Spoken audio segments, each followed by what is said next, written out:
তো বন্ধুরা এই মুহূর্তে দুটি গুরুত্বপূর্ণ নোটিফিকেশান জারি করেছে West Bengal council of higher secondary এডুকেশনের পক্ষ থেকে। তো বন্ধুরা তাহলে চলো দেখে নেই ওই দুটি নোটিফিকেশানে কী বলেছে। গত 22শে জুলাই অনলাইন চেক লিস্টের জন্য একটি নোটিফিকেশান দিয়েছিল। তাতে বলা ছিল 29শে জুলাই থেকে 14ই আগস্ট 2024 পর্যন্ত অনলাইন চেক লিস্ট ভেরিফিকেশান করা যাবে। সেখানে আরও বলা হয়েছিল ছাত্রছাত্রীদের ফটো ও সিগনেচারে যদি কোনো এরর থাকে তাহলে সেগুলো পরিবর্তন করা যাবে না।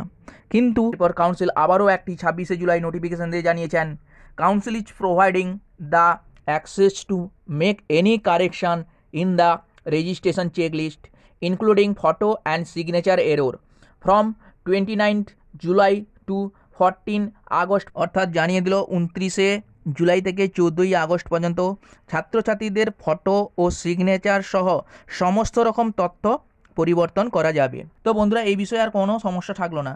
চলো তাহলে দ্বিতীয় নোটিফিকেশানটা দেখে নেই কী বলেছে কাউন্সিলের পক্ষ থেকে আবারও একাদশ শ্রেণীর রেজিস্ট্রেশনের ডেট বাড়ানো হলো। একাদশ শ্রেণীর অনলাইন রেজিস্ট্রেশনের ডেট বাড়িয়ে করেছে 28শে জুলাই 2024 পর্যন্ত।